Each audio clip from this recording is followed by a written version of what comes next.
Hello, everyone. Welcome to another episode. Here we have with us today Emma Rose. She has spent a decade of experience helping others to heal through stems and branches acupuncture.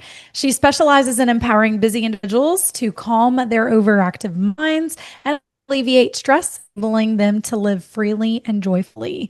She has her own app, Point to Life, and Emma is going to teach us. She's going to tell us all about it today, but she teaches you how to easily use simple stems and branches acupuncture and acupressure in your everyday life. So it's giving you a much needed break from even the most stubborn, noisy, anxious mind. So for the people like me who just calm it, this is going to allow you to give yourself that break. And also, she's very big into allowing the whispers of your soul and the messages from God or the universe, however you want to call it, to be heard from within. So, Emma, welcome to today's episode. I'm super excited to have you. Oh, me too. And thank you. And thank you so much for having me on. It's amazing through technology. We can just link up around the world. It's just, And I love fabulous. this. I love being able to do this. Yes. Yeah. Well, tell us, let's start with what got you into doing acupressure and acupuncture.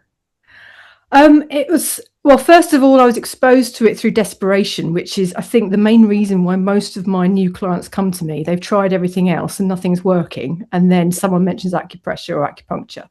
And so it was way back almost 20 years ago when I was burning out. You know, I was literally, big thing went off at work. I've been stressed for about a year anyway, and it pushed me over the edge. And I was getting probably about 2 hours sleep a night. And after about a week, I was like a zombie. I was just, really bad, paranoid, no sleep whatsoever.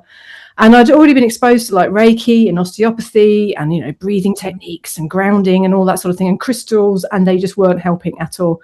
And in desperation, I booked in with my mum's acupuncturist, and I turned up at the appointment and I was like, oh, I don't know if you can do anything for me, but, you know, I'm feeling a bit stressed. And he just said, I think we'll just calm everything down a bit. And I went, why do you think I'm a bit stressed? And I just remember laying on the couch and he just stuck a few needles in me and I was gone, and I was almost snoring on his couch. And I sort of came to about half an hour later.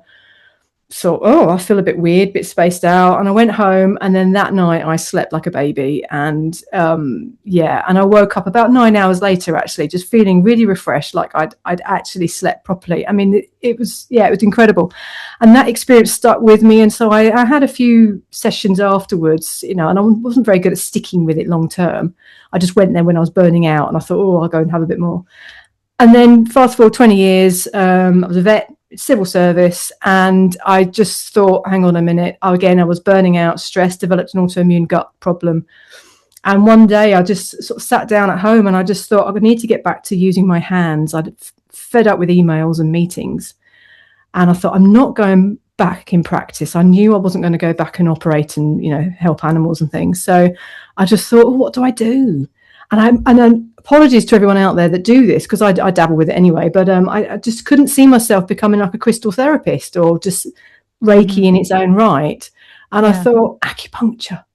I Googled it, and there was an acupuncture college down the road, and they happened to be having an open day that following week. And that was it, really. So it was really on a whim, but it was desperation and burnout that brought me to it like 20 years before, that planted the seed. So, yeah. I think that's incredible that you slept for 9 hours after one session. It just changed everything. I know. And again, apologies to anyone watching this or listening to this that does suffer from insomnia. I mean, chronically. I mean, I only had a short-term problem with it, and they have tried acupuncture and it isn't shifting it. I have had some clients like that. But what I found actually is that through teaching them how to do acupressure and very simple acupuncture at home in between sessions, these clients have actually managed to start sleeping again. So, which brought it home to me that actually there's always a balance there between going to see someone for healing and then also doing a lot yourself, taking control and the power back yourself. Yeah. So with the sleep issues, I was really incredibly lucky, and the acupuncture was brilliant, and it got me sleeping again. It's what I needed, but it's not always the case in every case. So, yeah. So you mentioned that you give your clients stuff to do in between. You're giving them needles to do in between, or we're doing acupressure? Well, yeah, and it started off quite a few years back. I've been in practice now for about 11 years now, and within that first year, I was doing little hand drawings of like legs and feet and hands and things, and just giving people a few ear seeds, and they're like little sticky bits of surgical tape with a little black Vacaria seed on it, which puts a tiny bit of pressure on the acupuncture point. And I was sort of sending them home with these hand drawings, just a few people, mainly my clients that were doing anxiety really well, and they really needed a bit of a momentum or a bit of a push sort of in between their one-to-one sessions with me. And also for my fertility clients as well, so that if they're going off for embryo transfer or for even giving birth and stuff, I would give them a few little points to do to stick the seeds on. And that sort of grew over time. And over the last few years, I had this idea of an app, thinking, oh, it'd be simple, I'll just do an app. And it was going to be an acupressure app. And I was talking to a friend, and I said, I want to teach people how to needle themselves, but I'm scared, because if you talk to a lot of my acupuncture colleagues, they're worried about that. We sort of live in a society where we're suing all the time. We've got to have to consent forms and things. Yeah. But then I got thinking, my fertility clients are coming to me, and in the UK, and it may just be my areas, it's worse, but they have had minimal training with regards injecting themselves with the IVF drugs. And some of these drugs, they've got to make them up. They've got the dried powder and they've got the saline. They've got to put the saline into the dry powder and draw it up, mix it properly and inject. And I thought, why am I allowing fear to stop me from helping people that I know can really, really benefit from just doing some very simple acupuncture themselves at home? So then I just thought, right, got to get my big pants on, basically, pull them up and get on with it and just go out there. And obviously there are warnings within the app, and I talk about the safety side of things, when not to do it. And I advocate using very, very short acupuncture needles, and I talk about what you need to look for when you buy them. I've got links for the UK supplier that I know and trust very well. Okay. And they're in a guide tube, and it's so easy to do. Some of these needles are sort of like thinner than the average sort of thick human hair. They're tiny. I've never done acupuncture. I've always been intrigued. So, and I think I mentioned that on her first call. I've never done that. I'll get tattoos all day long. I know, which is nuts. That's a needle going in and out all the time. I don't know how you do that. It's just, what? Somebody described it to me the perfect way. I had so many people tell me, even for my first tattoo, they were like, oh, it's like a bee sting. You're just constantly getting bee stings. And I was like, it's not comfortable. But when somebody explained it to me, I know, right? I'm like, I don't want that. But when somebody explained it to me, you take like a paper clip and you take the dull end of it, you just keep scraping it across your arm. I was like, okay. So I did that a couple of times and I was like, I can handle that. Tattoo. For that, it was easy. I was like, oh, my whole body is a canvas. But never went to acupuncture. But I'm a firm believer in it. So tell me, you mentioned stems and branches is part of the type of service that you do. So tell us a little bit more about that. It's quite an ancient classical form of acupuncture, and it sort of had more or less died out, certainly in China. And the guy who set up my acupuncture college that I studied at, Dr. Van Buren, who's now sadly passed away, he set up the college about over 50 years ago now, and he studied acupuncture, learnt it in Taiwan, and then he came across a Korean form of acupuncture, which is the stems and branches form. And you may have heard of, we have traditional Chinese medicine, which is more of sort of like a more modern sort of construct of acupuncture. And then you have a 5-element theory, whereby you've got the balance of 5 elements in the body and also all around us and everything. And we're trying to bring these 5 elements back into harmony. And stems and branches is very much 5-element based, but it takes the 5 elements, not only from looking at it from the body point of view, but also taking it back to like the heavens, space and time. So if anyone out there is listening that understands feng shui, classical feng shui, where you're looking at stems and the branches, so space and time interacting, it's very much based on that. It is, so when you're born, you have your 4 pillars chart, where you've got a stem and a branch for the day, month, year, hour, that sort of thing. And a little bit of what we do is based on your birth chart. But it's a less is more, very sophisticated form of acupuncture, I find, and it's very simple in essence, and it emphasizes also that the practitioner cultivates that inner calmness as well, and a connection almost to the divine, and just allowing the universal energy to flow through, really. And And in essence, for people rocking up to my clinic, what it means is that they get fewer needles than the average acupuncturist in my area. And we tend to, because the points run along the arms and the legs, and they're paired both sides, we tend to just needle one arm on one side or one leg. We don't use both. So that cuts the number of needles down by half straight away, which is always good news for people that are worried about the whole needle thing. Yeah. And, you know, and for most treatments, unless I'm needling the back area directly, most treatments I'm using probably 3 points at most, 2 or 3 points. And I've had one regular lady, she came to me quite a few times, and there were a couple of treatments whereby just one acupuncture point and one needle for that point was enough to balance her energies. And then you've got to have that faith, because you just think, you know, you zone out and you think, crikey, Ems, this poor lady, she's driven to me for an hour and a half to come to me for a treatment, and I've just needled liver 6. But it's what she needed. Yeah. Just incredible. I know sometimes, even whenever I'm working with clients, I'm like, did I provide enough? Did I do enough? Oh, yeah, I know. And that is, I love that, actually, in a way. It's the test, and you can reflect on it and be curious about it, because I mean, I'm a great overanalyzer, which is why I needed acupuncture in the first place, basically to switch this off and get out of myself. But yeah, being curious. And I think if any of us are healers, or even just generally, and we're all healers anyway, to some extent, we're nurturers and everything, being curious about the effects you're having on someone else, and also learning to step back from it and realize that actually perhaps it's not involving you, you're just a channel for it.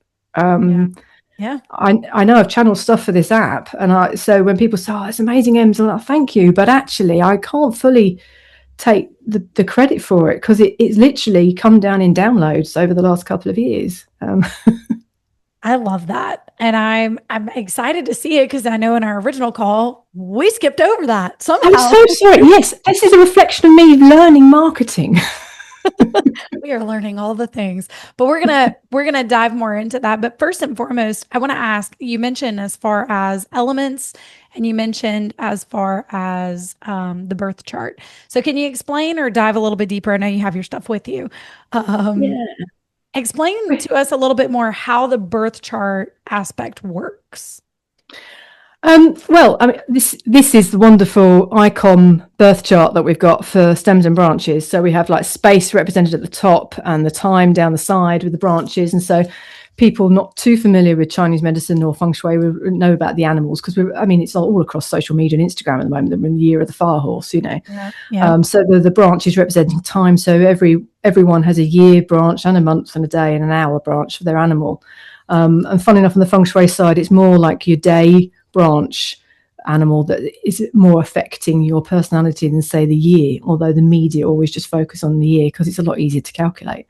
And so when someone turns up at my clinic, I always ask for their date of birth. There's a little bit of a caveat there, because there's a bit of a discussion going on if you're born in the northern hemisphere or the southern hemisphere, because this is all northern hemisphere based, because it's sort of China, Korea, that sort of area. So if you're in the southern hemisphere, do you correct it because the seasons are 6 months out or not? You know, it's so you can get very, very academic about it all. But so immediately, very simply, and I'm still learning at this. I mean, I would love, if people please subscribe and use my app, then I'll have a little bit more free time, hopefully, to then really throw myself in even deeper into Chinese medicine, philosophy, and stems and branches. But I've got colleagues that are very, very sophisticated at reading the birth chart and the 4 pillars chart and relating that to where someone is right now with their health and everything. But largely, if someone turns up, I work their stem and the branch out. I work out, and there are like energetic acupuncture channels related to the year of your birth. And some of these will then give indications as to which energy channels are more likely to have issues in them, or the organs, or which energy channels are more favorable for being needled to bring about that person's energy. And there's also a set of treatments as well that you can do that to just remind the person of their inherent constitutional energy that was there when they were first born. And I love that treatment. And I also say all of this with a little bit of a caveat, in that although this has developed over thousands of years and everything, and we've got the framework for it, I do wonder whether it's a framework to harness our own intentions when we have that interaction with that person. because there's so many different ways of working in the acupuncture world, the same as in the healing world. You know, if you look at osteopathy or Reiki or crystals or anything you're doing, no one practitioner is really working the same as another. And is it actually, it's like a language, like English isn't wrong compared to French. They're just different. Is it just a means to harness that healing energy? So although I absolutely love this, I'm not 100% wedded to it. I'm still very much in the moment with the person and what I intuitively think they need. Yeah. Well, and I think that's how it should be anyway, because even if doctors will do that sometimes. I say that very loosely. We've had our discussions there. But even some of those cases, I've had doctors before who were just like, can I ask you something real quick? Don't know where this is coming from. And then here it is. And it's like, well, you're listening to your intuition. Those are typically the doctors I refer, not the ones who are just up. Yep. Yep. Okay. Here's your script. Have a great day. But I mean, I think it's the same concept. We get these intuitive downloads and we around and we inquire with the person. Hey, are you struggling with this too? Is this an area? Exactly. And I think it's the art, isn't it? It's not a science, it's an art. And certainly I came from the veterinary medicine background originally. So I did, 6 years at Cambridge University studying veterinary medicine. It was real hardcore science and meant to be evidence-based and everything. But they always used to impress on us that actually it's an art. You graduate and then you go and learn your craft, and then you should be being more flexible. Obviously, I'm not going to go into the whole sort of my current views on where Western medicine is at the moment, veterinary and human based. But I'm very optimistic because there are some amazing doctors out there and vets as well that are thinking very holistically, and they are thinking more broadly, and they are capturing that art of healing, back again in their practice. I would say so. Yeah, I think we're definitely going to see a bigger shift start to happen too, in Western medicine and start moving. So. I'm excited for that. So I've seen that in my practice. Go ahead. Yeah, I'm ludicrously optimistic about it, actually. And I don't know whether it's just the kind of people that you bring in. So I'm getting a bit more of a warped view of what's going on out there. But I have very ordinary, I'm going to say ordinary, but I mean, they're amazing people, but very conventional in their thinking. And they come to me and they are beginning to question things. They're beginning to question what previously they would have just sort of swallowed, like from their doctors or whatever, without really questioning. And also they're realizing that they've got all the material stuff, they're doing all the things they're meant to be doing, but they're still feeling like a longing inside, and they're sort of looking almost for a bit more of a spiritual component to their life. And that's the other aspect, without getting too wacky about this. I mean, I do treat people that just rock up for back pain and it shifts their back pain and they're happy, and that's fine. But for a lot of my clients, they come along and they are also having some of them like a almost spiritual awakening on the couch, So deceased members of the family may well come to their mind when they're actually laying there, or they're seeing colours and they're tripping out, or they're having a little bit of out of body experiences in a safe way. I mean, they're not scared by any of this at all. It's always very gentle, and they trust it and everything. But there's a spiritual component to it, and I see that as being really encouraging, because that has certainly changed over the last decade. Maybe a reflection of how I've changed as well with our work, but I think generally we're all getting a bit more in tune with like a collective like consciousness, I think, really. So yeah, I definitely feel like and of course we're all connected anyway, but we're connecting deeper in so many different ways. And small world seems to keep happening over and over. Yeah, it's exciting. It is exciting. It's also interesting to see the reactions for things too. Yeah. So let's go back to what we were talking about whenever we were discussing as far as the elements. So for the audience that doesn't know, our body is composed of different elements: fire, wind. Share more about that. So there are the 5 elements. So in Chinese medicine, we were talking about the fire. So going around in a cycle, it's fire feeding the earth, feeding the metal, feeding the water, feeding the wood, feeding the fire again, going around like that. And then they also have correspondences across this cycle as well, so whereby they're sort of controlling one another. And it's not necessarily from a negative point of view, it's a supportive point of view, because control can be good or it can be bad depending on the balance, basically. So that's the Sheng cycle feeding it, and the Ko cycle of like control. And then the elements will have associations. And my goodness, there are loads of different associations. So you can have it associations, as you say, wind. So that's generally with the wood element. And the stems and branches gives you an extra depth. So sort of conventional stems, conventional 5-element theory you'd be looking at. So kidney and bladder, organs in the body or the channels having an association with the water. But we would also have a seasonal association, taking it back sort of, to a seasonal sort of world of six point of view, sort of associated with metal, which is sort of more autumn time.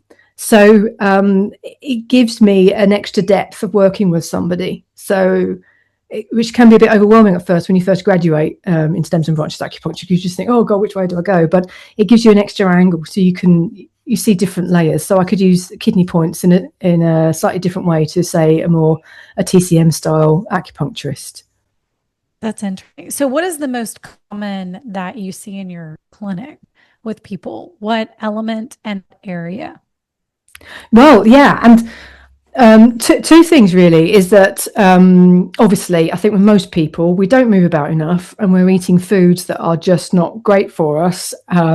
So perhaps too much sugar, too much processing, or too in excess or whatever. So there's a lot of dampness. So anything whereby in Chinese medicine whereby the qi, loosely speaking, the energy sort of slows down, it sort of congeals and it gets stuck, and then we call it damp. I mean, acupuncturists get, I think, sometimes quite obsessed about, oh, it's damp everywhere.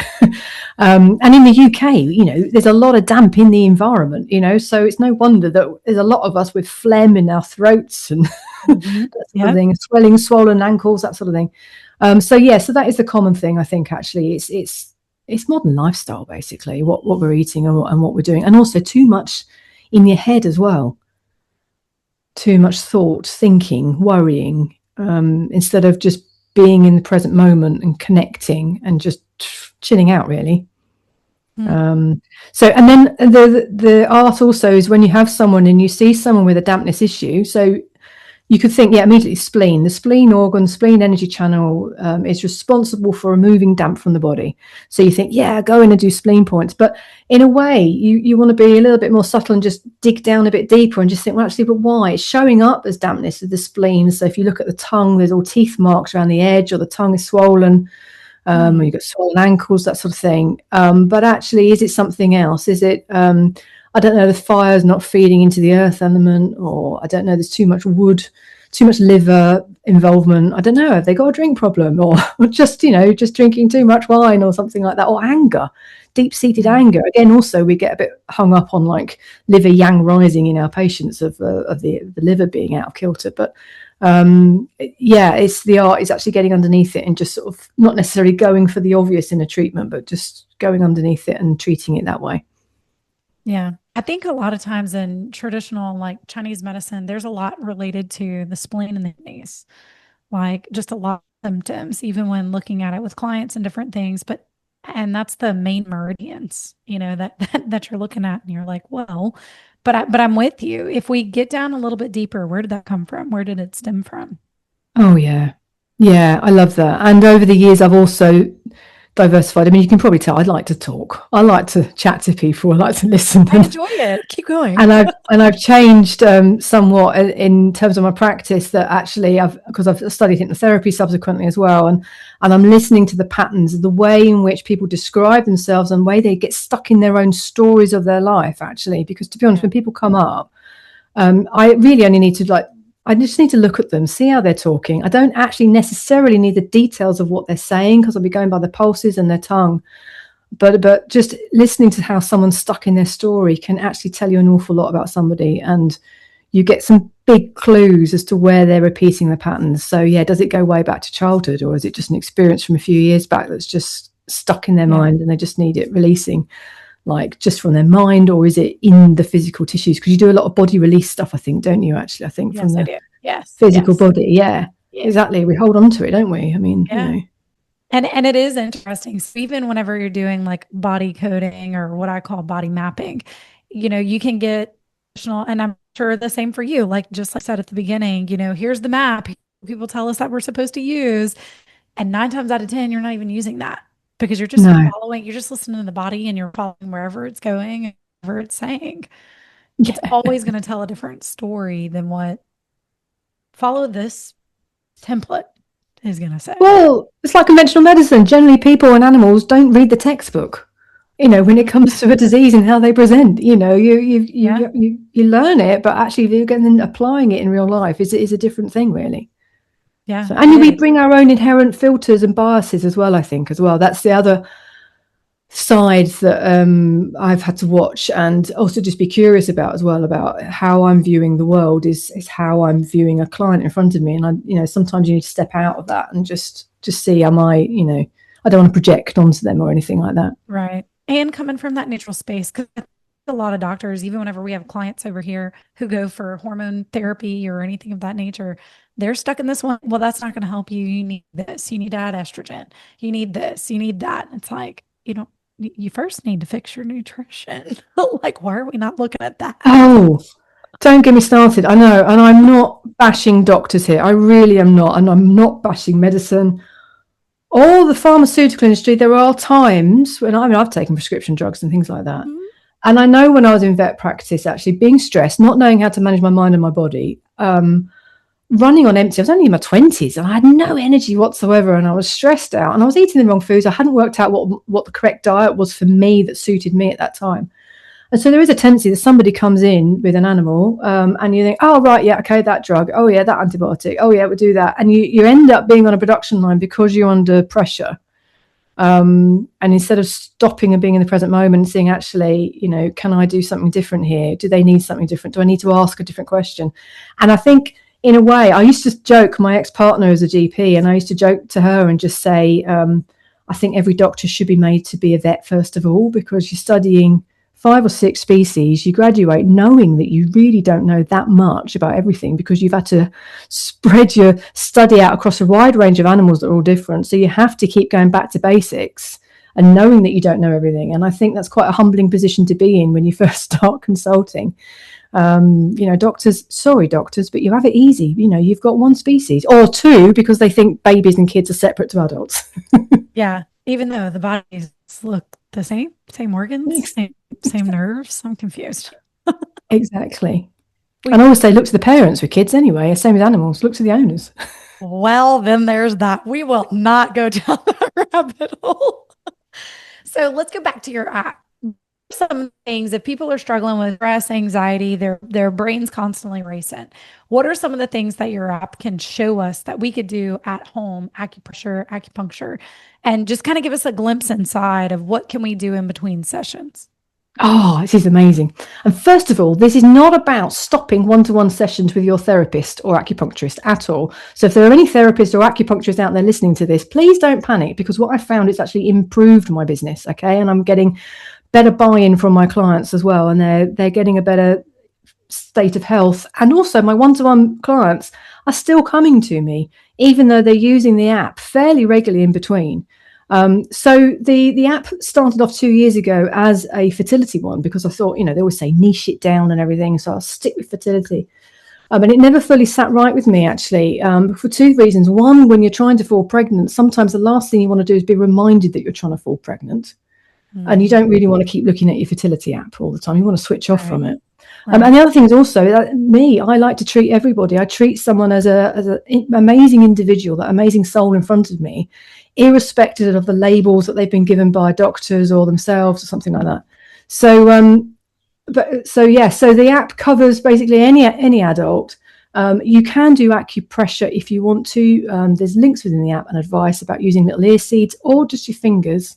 And I talk about that as well, about how to do acupressure, which doesn't have to involve acupressure on your skin at all. It can just be a finger above the skin, and you're just using your intention, which I know is a bit woo-woo, but I like it.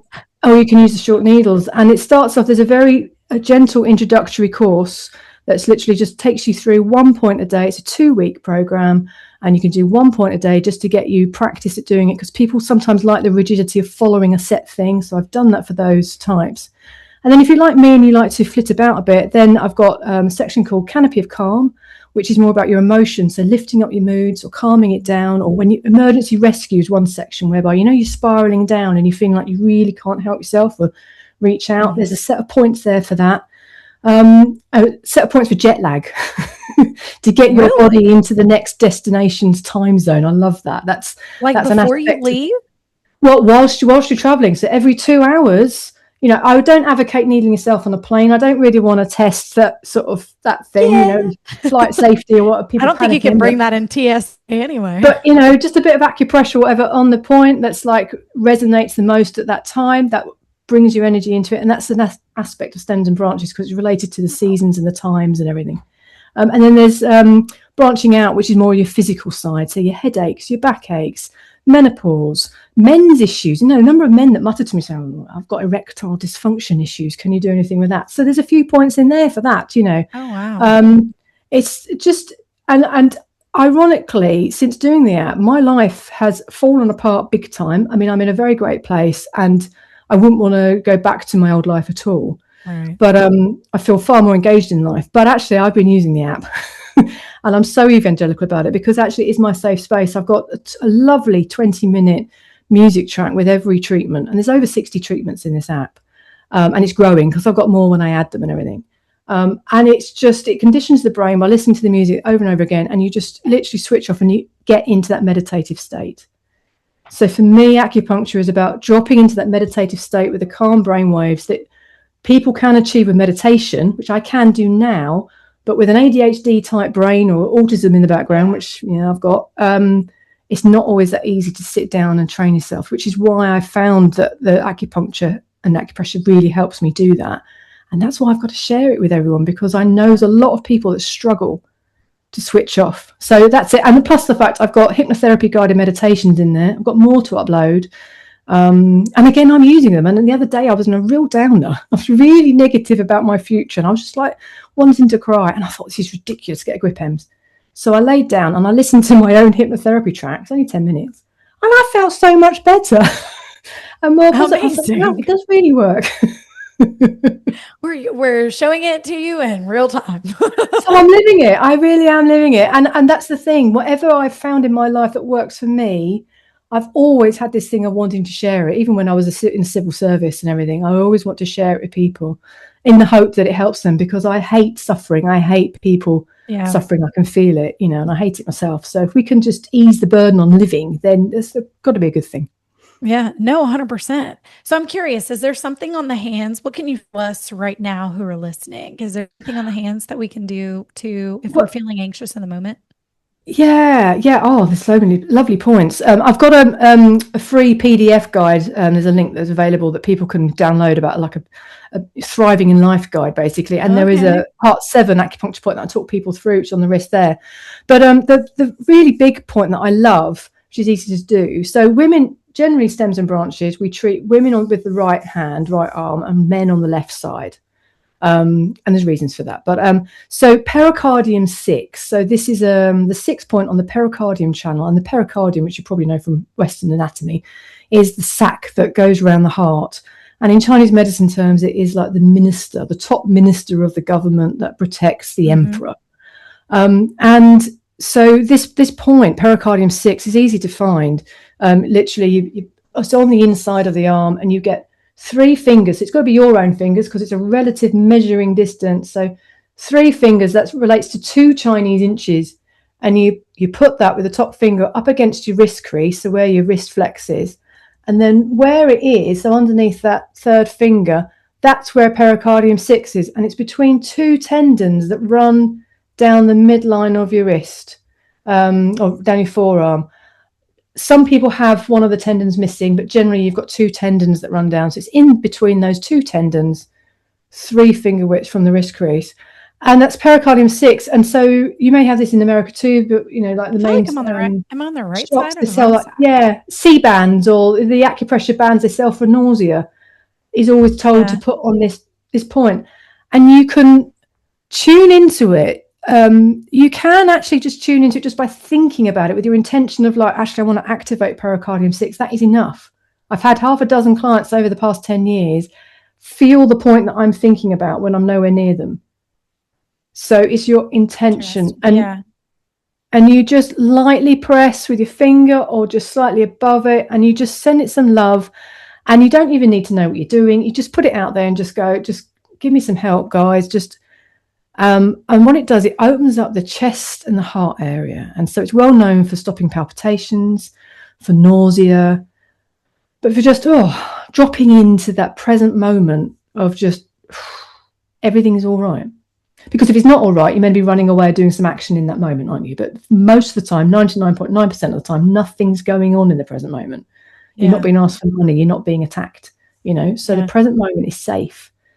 So pericardium 6. And that's on the inside, that's like right here? Yeah, between the two tendons, exactly. And there's often a little vein that crosses over it as well. And I love doing that. And for kids as well. I mean, my daughter, when she was scared about going to nursery or to school, I remember seeing on the internet about, drawing a little heart on the inside of your forearm. So I would draw a heart over my pericardium 6, and she would draw a little heart with a biorhythm over her pericardium 6. And if she was stressed and worried, I'd say, just tap on the heart and I will feel it. But she was also activating pericardium 6 and calming herself down. And that was just a lovely little thing you could do. I love that. Thank you for sharing that. No, that's all right.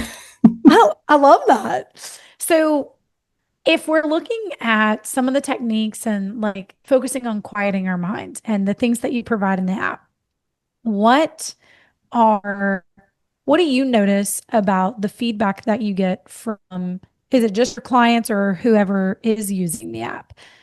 I've been blown away by it, and this just shows about divine timing and when the right moment is. So 2 years ago, I really struggled to get people sort of into it, and I had a few clients that downloaded the fertility app and started using it. But from them, I did have some. I mean, one lady, she's now just about to give birth actually, and she went away and she was using the app just with acupressure, and she said to me, it just calmed me down for all my IVF appointments. She had one round of IVF, which in itself was quite an achievement because sometimes it's it's quite a few rounds you need.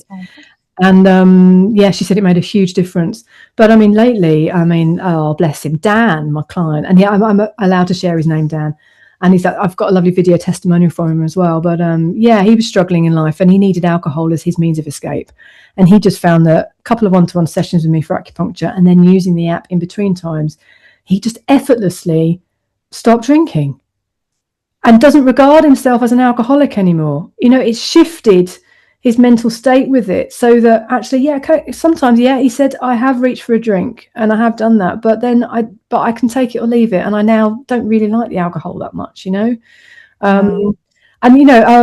one lady, she does acupressure on her husband. He's got cancer and dementia. And she, right at the start, she said, you know what, Emma? She said, it stopped me calling an ambulance out for him now 3 times. Because in the middle of the night, when he's shaking and he said he's in pain and I can't do anything to calm him down, I've had to call an ambulance. And she said, there's 3 times I've managed to avert that just by doing acupressure. Wow. So, and it's so humbling. And this is why I've had to get away from myself and any fears I have about going out and talking to people and pushing it, because actually it's really benefiting people. It's so exciting. And it sounds super simple, just like you don't have to overcomplicate the healing aspect. No, and stems and branches is so simple in itself. It's just 1 or 2 points. So let me ask you this quick question though, is reflexology and acupressure very similar? Are they the same thing? I think so. I mean, I'm not I'm not trained in reflexology. I've got a book and I've had reflexology and I've looked at it a little bit, but I mean, the maps of the hands and the feet, actually, where they say the organs are and everything, they do. There is a loose correlation there totally with the energy channels and the organs that are associated with it from a Chinese medicine perspective.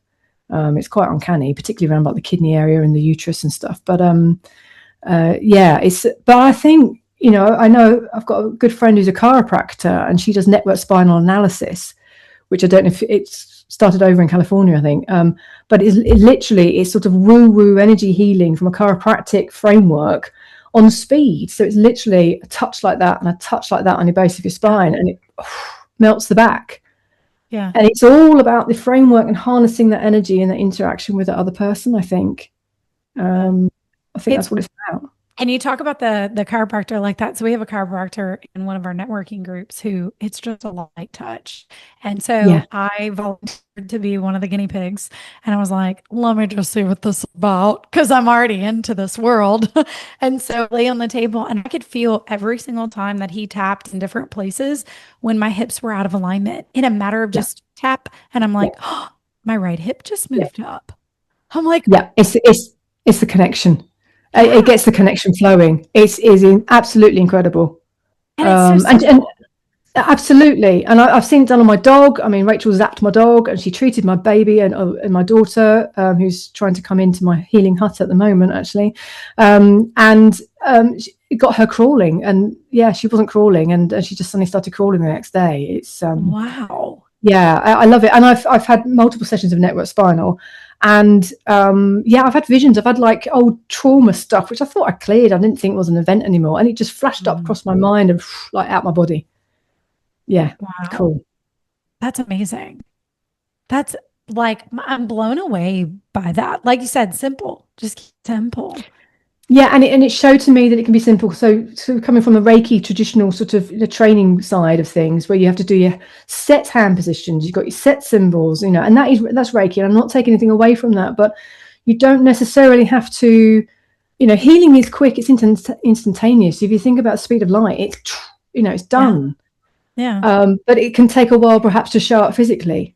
And that's what I mean. Like with the acupuncture and acupressure, it's just 1 or 2 points. You set that intention. You open yourself up to the possibility of just it changing, and it's done. That's amazing. I remember when I was pregnant, I used to have the worst like cramps and like gas pains. And one of the things I started going into traditional Chinese medicine, which I was already in the holistic world, but I was like, dear God, I need some relief. And you know what I remember? I remember on the inside of your ankle, like right here, if you Yeah, tap, if you just tap right there, that's it. Light touch, just tap, and it would move. And yeah. then all the pain would disappear. Oh, amazing. Yeah, yeah. And what you've got EFT, haven't you? Which is tapping literally on the Yeah. ends of the acupuncture channels.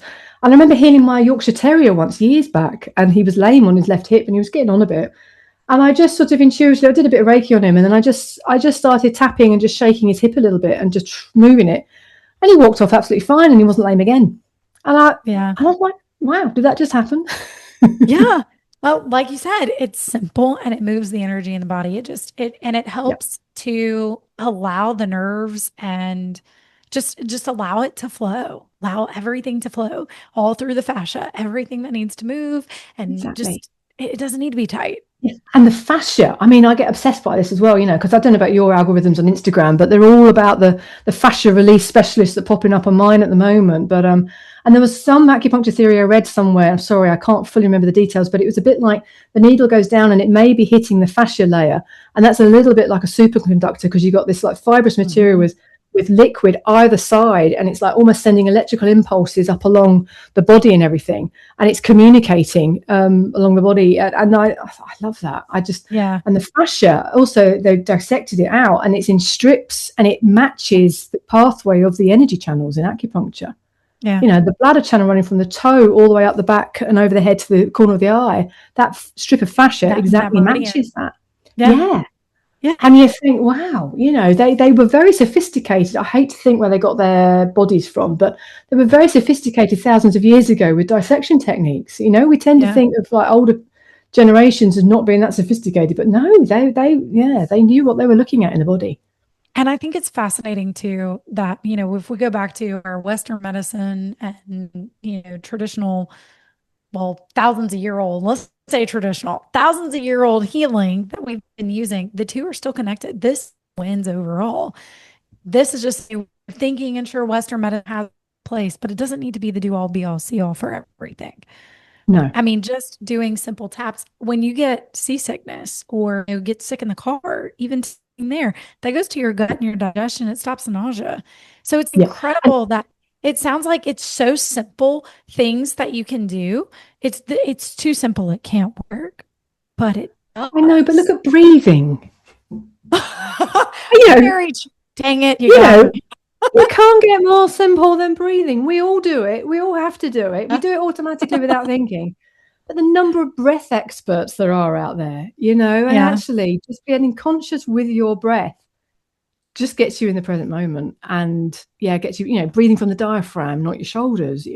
That's simple. That's Yeah. not like laser guided surgery, is it? Or some fancy drug that's taken 30 years to develop and everything. Yeah. It's amazing. And the work by Joe Dispenza I find fascinating as well with his Yes. meditations. Yes. And I know there are some papers out there because I've looked at it in terms of what the brainwaves go into when you acupuncture. But I'd love to look at that as well, because in my mind, how I feel and how my patients go as well, that the acupuncture gets you quickly in that meditative brain state. I don't know whether it's delta or theta or even gamma at times, but it certainly feels like that. Compared to That's so interesting. yeah. I feel like that's another episode. You go do your Oh, research. We'll have another episode on this.